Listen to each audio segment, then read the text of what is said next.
Milestone ট্র্যাজেডিতে আরও এক শিক্ষার্থীর মৃত্যু হয়েছে। সব মিলিয়ে এখন পর্যন্ত দুর্ঘটনায় ৩৪ জনের প্রাণহানি হলো। সকাল ৯টা ১০ মিনিটে জারিফকে মৃত ঘোষণা করেন চিকিৎসক। এখনও তার মরদেহ পরিবারের কাছে হস্তান্তর করা হয়নি।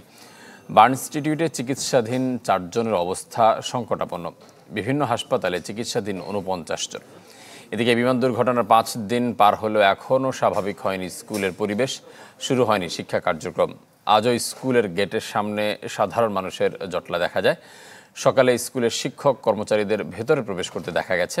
অনেক অভিভাবক এসেছিলেন খোঁজ নিতে কবে নাগাদ শুরু হবে শিক্ষা কার্যক্রম।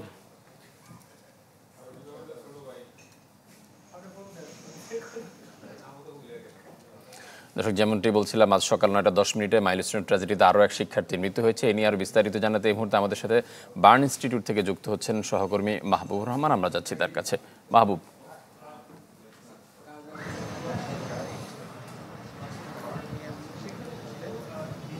ফারুক, মাইলস্টোনের যে বিমান দুর্ঘটনা, এই দুর্ঘটনায় আজকে সকাল ৯টা ১০ মিনিটে আরও একটি শিশুর মৃত্যুর খবরের পাওয়া গিয়েছে। শিশুটির নাম হচ্ছে জারিফ এবং তার বয়স ১৪ বছর। অর্থাৎ এ নিয়ে এই জাতীয় বার্ন ইনস্টিটিউটে মৃতের সংখ্যা দাঁড়ালো ১৬ জনে। এবং আমরা এর আগেও জেনেছি যে আজকে কয়েকজন রোগীকে এখান থেকে রিলিজ দেওয়ার সম্ভাবনা রয়েছে দুপুরের দিকে। এবং এই মাইলস্টোন যে বিমান দুর্ঘটনা, এটিকে কেন্দ্র করে যে হতাহতের যে ঘটনা ঘটেছে, আহত রোগীদের বিভিন্ন হসপিটালে চিকিৎসা দেওয়া হচ্ছে। এবং এই মুহূর্তে যে বার্ন ইনস্টিটিউটেও যে সকল রোগী রয়েছে তাদের মধ্যে আগেও বলেছি যে কয়েকজনকে আজকে ছাড়পত্র দেওয়ার সম্ভাবনা রয়েছে। এছাড়া যে বিদেশি চিকিৎসক দল, সিঙ্গাপুর, চীন এবং ভারতের যে চিকিৎসক দল, তারাও কিন্তু এই দেশি চিকিৎসকদের সাথে আলোচনা করে তারা চিকিৎসার পদ্ধতি নির্ধারণ করছেন এবং তারা কিন্তু এখানে এখনও চিকিৎসা দিয়ে যাচ্ছেন।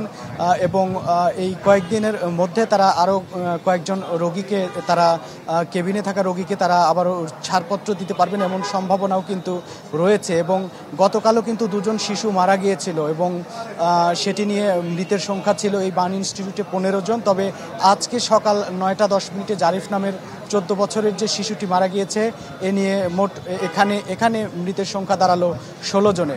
ফারুক। মাহবুব, আপনাকে অসংখ্য ধন্যবাদ। দর্শক, আমরা এই মুহূর্তে দেখতে পাচ্ছি যে আমাদের আরেক সহকর্মী রমিজ হোসেন, যিনি এই মুহূর্তে মাইলস্টোন স্কুলের সামনে রয়েছে, আমরা যাচ্ছি তার কাছে। রমিজ।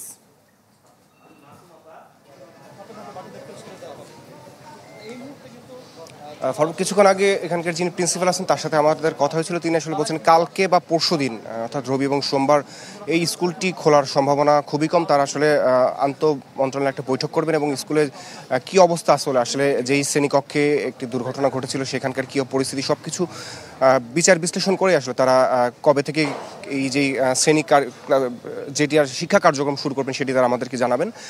আর এখানে অনেকেই অভিভাবক আসলে আসছেন এবং সাধারণ শিক্ষার্থী যারা আছেন তারাও এখানে আসছেন সকাল থেকেই, এবং উৎসুক জনতাও আসছে। তা আসলে দেখতে আসছেন যে কবে, যে বিশেষ করে যে সমস্ত অভিভাবকরা এবং সাধারণ শিক্ষার্থীরা যারা আসছেন তারা জানতে চাচ্ছেন যে কবে থেকে তাদের স্কুল খোলা হবে এবং স্কুলের যে কী অবস্থা। কিছুক্ষণ আগে একজন অভিভাবকের সাথে কথা বলছিলাম যে তার বাচ্চাটি ক্লাস 3-তে পড়ে এবং সেই দিন সেই বাচ্চাটি অসুস্থ থাকার কারণে সেদিন স্কুলে আসেনি। তিনি আসলে বলছিলেন যে হয়তো সৃষ্টিকর্তার ইচ্ছায় তার সন্তানটি বেঁচে গেছে, কিন্তু এতগুলো সন্তান, তার সহকর্মী যারা মৃত্যুবরণ করেছে, এই ঘটনা আসলেই হৃদয় বিদারক একটি ঘটনা। এই ঘটনা যাতে পরবর্তীতে না ঘটে সেই বিষয়টি অবশ্যই যারা দায়িত্বশীল আছেন তারা অবশ্যই দেখভাল করবেন এই বিষয়গুলো। এবং স্কুল কর্তৃপক্ষ এখন পর্যন্ত আসলে সব মিলিয়ে প্রস্তুতি না। তাদের যে ধারণা, হয়তো প্রথমে কলেজ এবং উচ্চ মাধ্যমিক শাখার ক্লাস শুরু হবে এবং পরবর্তীতে যেই শ্রেণীকক্ষটি ক্ষতিগ্রস্ত হয়েছে সেটি মেরামতের পরে আবার হয়তো পুরোদমে ক্লাস শুরু হবে। জীবন বীমা কর্পোরেশন নতুন নতুন পলিসি চালু করে আসছে। জীবন বীমা কর্পোরেশন।